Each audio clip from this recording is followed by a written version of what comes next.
आप सब बहन भाइयों को खुशामदीद कहते हैं। आज सुबह जो एक गवाही है वो मैं ज़रूर शेयर करना चाहता हूँ। एक नौजवान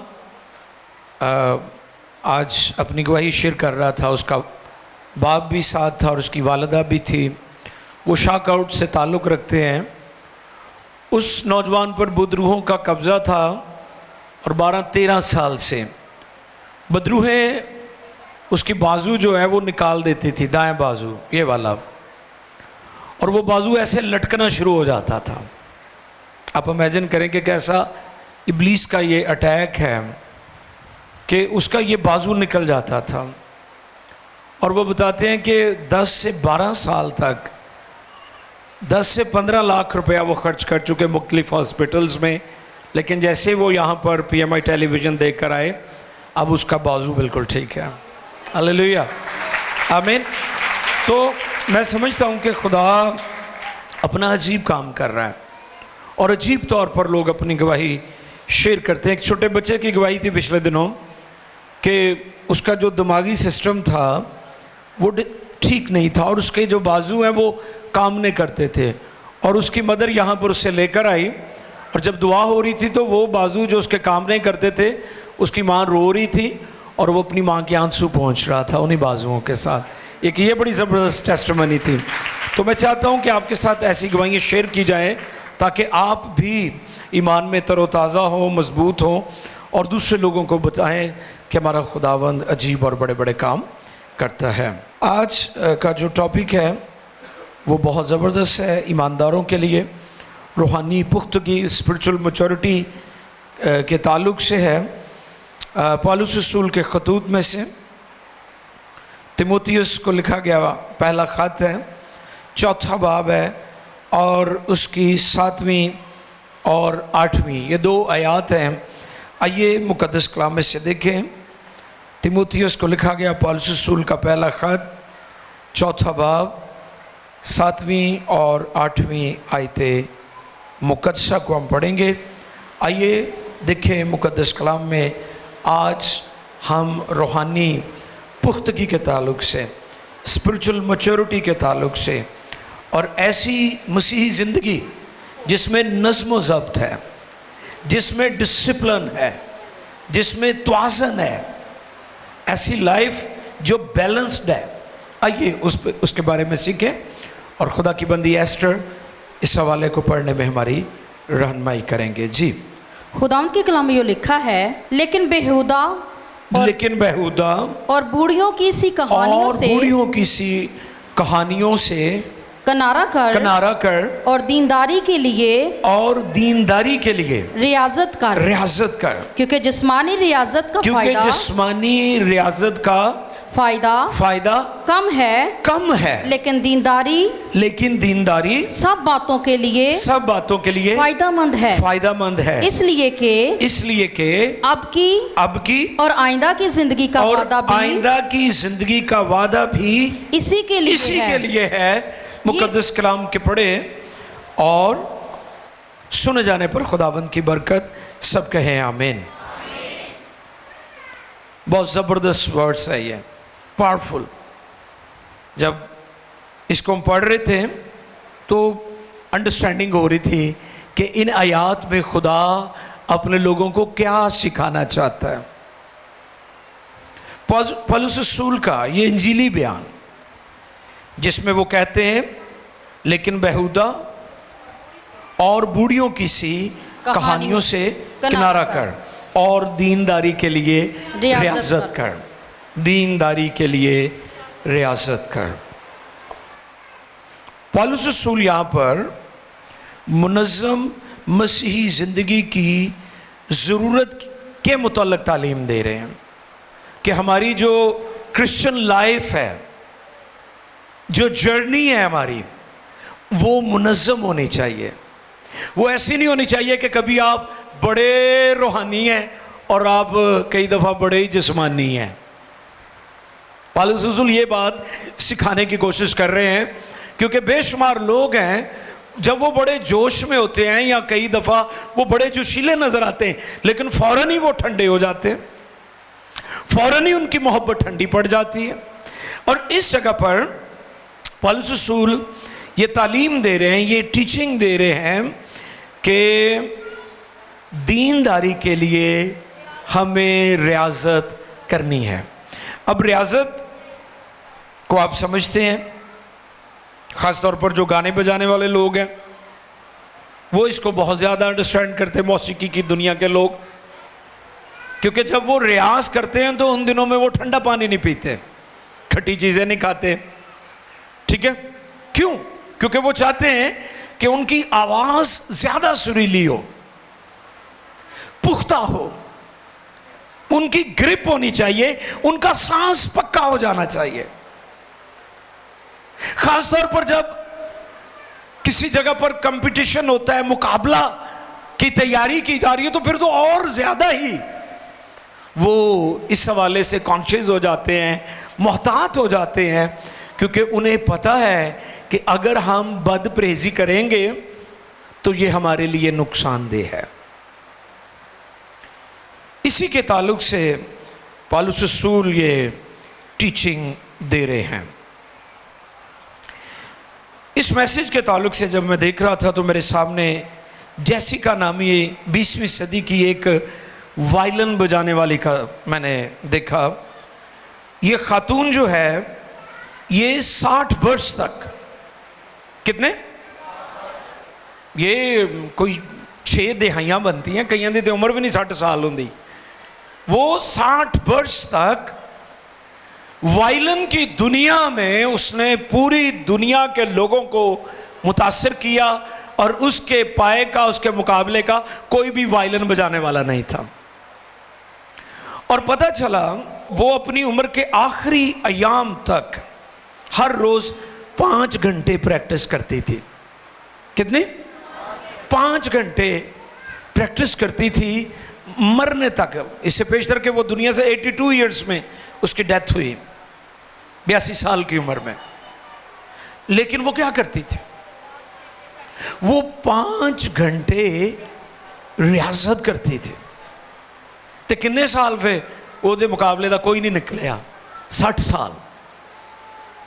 आप कई दफा कई लोगों को मैंने देखा कि वो एक कोई बेदारी की इबादत करके वो कहते हैं कि एक ही बेदारी की इबादत ना पूरी जिंदगी असी लोगों को मुतासर करिए। ऐसे नहीं हो सकता। या कोई एक ऐसी दुआया मीटिंग या कोई एक ऐसा रूहानी तजुर्बा जिसकी बुनियाद पर वो कहें जी अब इस तजुर्बे की बुनियाद पर मेरी सारी रूहानी जिंदगी गुजर जाएगी, ऐसा मुमकिन नहीं है। इसके लिए आपको मुसलसल बाकायदगी के साथ डिटरमिन्ड होकर जिंदगी गुजारनी पड़ेगी। फिर जाकर आप एक तसलसल के साथ एक फ्लो में चलते रहेंगे जब, तो फिर आपकी जिंदगी मुतासिर कुन होगी, फलदार होगी, फ्रूटफुल होगी। आज सुबह मैं बता रहा था कि दरिया अपना पानी नहीं पीता। जो दरिया है वो अपना पानी नहीं पीता, और जो दरख्त है वो अपना फल, और दरख्त जो है वो अपना साया खुद नहीं लेता बल्कि। तो आज सुबह मैं ये बात कर रहा था कि हमें दूसरों की ज़िंदगी को भी मुतासर करना है, हम हमारी ज़िंदगी से दूसरे लोग बरकत पाएं। और अगर आप ऐसा करेंगे तो फिर एक और नाम मेरे सामने आया था, विल्मा, ओलंपिक में दौड़ने वाली एक अजीम खातून। और ये बिलीवर थी, खुदापरस्त से। बचपन में इसे पोलियो हो गया और इसकी जो दोनों टांगें हैं वो माजूर होगी, और इसे जो मसनूई टांगें लगाकर जो सपोर्ट लगाते हैं साथ इसे दे दी गई, और ये प्रैक्टिस करती थी। और इसके बारे में भी मैं पढ़ रहा था कि अरसा दराज तक इसने दुनिया को मुताज, और बहुत सारे तमगे इसने जीते, चांदी के और फिर गोल्ड के और कांसी के, और बहुत सारी फतूहात इसने हासिल की। और एक और मैं पढ़ रहा था इसके बारे में कि एक स्टूडेंट अपनी टीचर से पूछती है कि जब मैं पियानो पर प्रैक्टिस करती हूँ, जैसे ये कीबोर्ड है, ठीक है, वो कहती है मैं जब प्रैक्टिस करती हूँ तो मेरी उंगलियां बहुत दुखती हैं। तो उसने कहा, टीचर ने, कि फिर आप सीख भी तो जाती हो। तो उसका आगे से सवाल था कि क्या हर कामयाबी के लिए जो पेन है, दर्द में से गुजरना ज़रूरी है? उसने कहा हाँ, क्योंकि अगर आप, आज सुबह यही भाई मैसेज दे रहे थे कि बेशुमार ईमानदार दुख सहने के लिए और दुखों में से गुजरने के लिए तैयार ही नहीं है। उन्होंने क्रिश्चियनिटी का, मसीहत का जो तस्वर रखा हुआ है वो सिर्फ खुशहाली और बहाली और रेल पेल और कामयाबी और वसाइल और मज़े का नाम उन्होंने क्रिश्चियनिटी, मसीहत समझा हुआ है। आप किसी भी बड़े खादिम, बड़े ईमानदार को जिन्होंने दुनिया में कुछ ख़ास किया है और दुनिया को मुतासिर किया है, उनकी जो जर्नी है, उनका जो सफ़र है, उसमें बहुत सारी तकालीफ हैं, उसमें बहुत सारी मुश्किलात हैं, जिसमें से गुज़र कर वो किसी ख़ास मकाम पर पहुँचे हैं। तो हमें तौर मसीही इस बात को समझना बहुत ज़रूरी है, क्योंकि बहुत सारे लोग समझते हैं कि जी ये जो काम है ये बड़ा आसान है। खिदमत को ले लें, मिनिस्ट्री को ले लें, आज बेशुमार लोग खिदमत को बहुत ज़्यादा आसान समझते हैं। मैं ये जो गुफ्तगू कर रहा हूँ ये निजात पाने के बाद की बात कर रहा हूँ। अब कुछ लोग कहते हैं कि जी हमें तो ईमान से निजात मिली है। बिल्कुल ईमान से मिली। देख लीजिए इफ्सियों 2 बाब की 8वीं और 9वीं आयत, ये पढ़ दीजिएगा। कुछ लोग ये हवाला भी कोट करते हैं कि जी हमें रियाजत की क्या ज़रूरत है, हमें मेहनत की क्या ज़रूरत है। देखिए ज़रा खुदा के कलाम में से, क्योंकि तुमको ईमान के वसीला से फजल ही से निजात मिली है। कैसे मिली है निजात आपको? फजल से, फजल ही के वसीला से निजात मिली है। फिर, और ये तुम्हारी तरफ से नहीं, ये तुम्हारी तरफ से नहीं, खुदा की बख्शिश है। ये खुदा की बख्शिश है, और ना ईमाल के सबब से, और ना अमाल के सबब से, ताकि कोई फख्र ना करे। लोग सवाल करते हैं कि जी हमें तो निजात ईमान से मिली है, तो फिर क्यों कहा जाता है जी रोज़े रखो, लंबियां लंबियां दुआएं करो और रातों को जागो और जांफिशानी करो और मेहनत करो और स्ट्रगल करो? फिलिपियों 2 बाब में इसका जवाब है। फिलिपियों 2 बाब की 12वीं आयत मुकद्दसा। बस ऐ मेरे अजीजों, जी, जिस तरह तुम हमेशा से फरमाबरदारी करते आए हो, उसी तरह अब भी ना सिर्फ मेरी हाजिरी में जी, बल्कि इससे भी बहुत ज़्यादा मेरी गैर हाजिरी में डरते और कांपते हुए अपनी निजात का काम किए जाओ। वाह, अपनी निजात का काम किए जाओ। कैसे करना है निजात का काम? डरते, कांपते हुए अपनी निजात का काम किए जाओ। ये नहीं निजातों में मिल गई है, लेकिन वो काम जो खुदा ने निजात के वसीले से आपके अंदर शुरू किया है, उसको वो पाए तकमील तक पहुंचाना चाहता है, मुकम्मल करना चाहता है।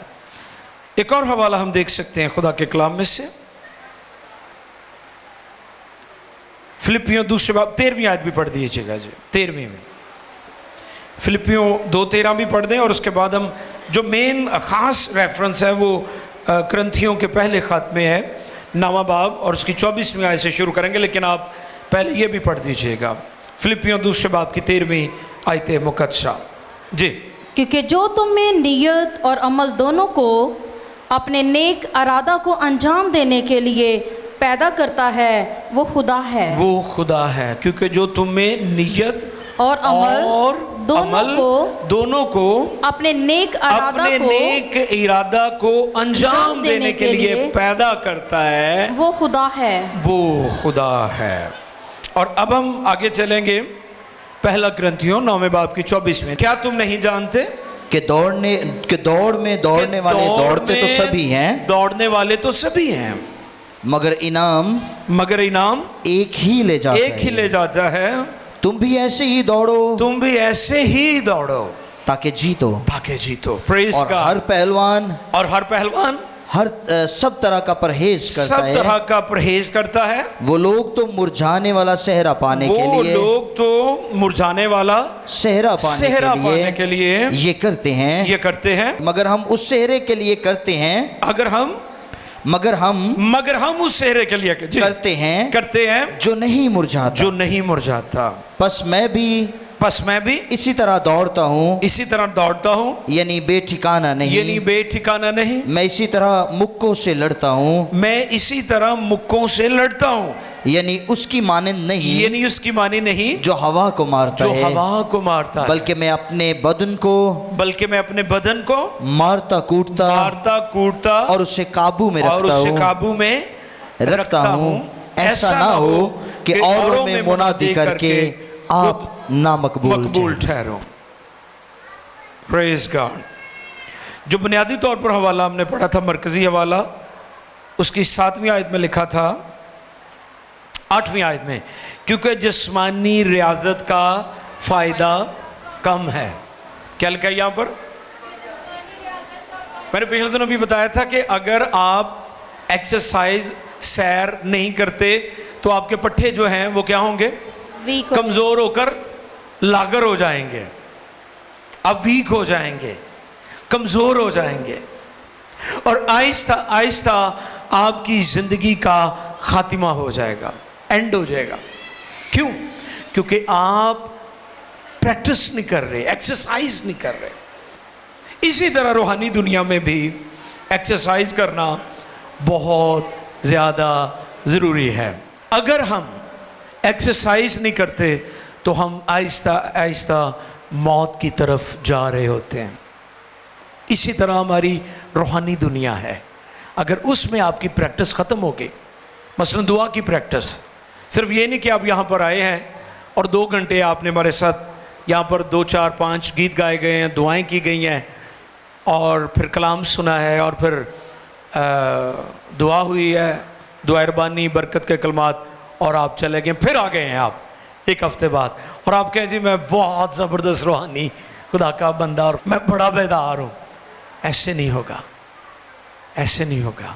इसके लिए आपको रोज़ाना प्रैक्टिस करनी होगी, इसकी रियाजत आपको करनी होगी, और अगर आप रियाजत नहीं करेंगे तो फिर आप ज़्यादा देर तक साबित कदम नहीं रह सकते। ये बहुत ज़रूरी है, क्योंकि जब हम ऐसा करेंगे तो हम मजबूत होंगे, देरपा होंगे। और आपने देखा है कि जो लोग मतवाज़न ज़िंदगी गुजारते हैं, मतवाज़न, वो लोग ज़्यादा जीते हैं। तो इसलिए जो लोग मतवाज़न खाते हैं, मतवाज़न ज़िंदगी बसर करते हैं, वो देरपा होते हैं। रूहानी दुनिया में भी ऐसे ही है कि जो लोग रियाजत करते हैं। हवाला क्या था? क्या सुना आपने? 8वीं आयत के दूसरे हिस्से में क्या लिखा था जी? लेकिन दीनदारी, हाँ 7वीं, सॉरी जी, लेकिन बेहुदा और बूढ़ियों को सी कहानी से किनारा कर और दीनदारी के लिए रियाजत कर। क्या लिखा जी? दीनदारी के लिए रियाजत कर। आपकी रियाजत जो है, दीनदारी की प्रैक्टिस जो है, एक्सरसाइज जो है, वो जारी रहनी चाहिए। अब जो लोग, और फिर अगले हिस्से में जब हम 9वीं आयत में पढ़ते, लिखा है कि जो जिस्मानी, हाँ जी 8वीं आयत में, क्योंकि जिस्मानी रियाजत का फायदा कम है। अब यहाँ पर जो बात सिखाई गई है कि बहुत सारे जिस्मानी लोग हैं, एथलीट्स हैं, और बड़े क्रिकेटर हैं, और फुटबॉल प्ले करने वाले हैं, वो अच्छा करते हैं, वो प्रैक्टिस करते हैं, वो एक्सरसाइज करते हैं, लेकिन उसके बारे में लिखा है उसका फायदा कम है। क्यों कम है? क्योंकि उसका फायदा सिर्फ जमीन पर है, लेकिन जो दीनदारी की रियाजत है उसका फायदा जमीन पर भी है और आसमान पर भी है, मौजूदा जहान में भी है और आइंदा जहान में भी है। इसलिए हमें दीनदारी की रियाजत जो है उसे करते रहना चाहिए। आमीन। क्योंकि अगर आप ऐसा करेंगे तो आप एक मुनज़्ज़म मसीही ज़िंदगी बसर कर सकते हैं। अगर नहीं करेंगे तो फिर आप वक्ती तौर पर कुछ वक्त के लिए जो है वो लोगों को मुतासर कर सकते हैं कि फ़लाँ खादम, फ़लाँ ईमानदार, फ़लाँ बहन, फ़लाँ भाई, फ़लाँ परस्तार। अगर हम चाहते हैं कि हम मुसलसल कायम रहें तो फिर उसके लिए हमें दीनदारी की रियाज़त करना होगी, रियाज़त करना होगी। इसको हम तर्क ना करें, इसे छोड़े ना। अगर आप ऐसा करते रहेंगे तो फिर आप मजबूत, देर पा, स्ट्रॉन्ग ईमानदार होंगे और लॉन्ग टर्म खेलेंगे, आप लंबा चलेंगे। आप खुदावंद के खादिम हो, लेमैन हो, परस्तार हो, एल्डर्स हों, चर्च लीडर्स हों, हम सबको दीनदारी की रियाज़त करते रहना चाहिए। हालेलुया, आमीन। आइए झुक जाएं।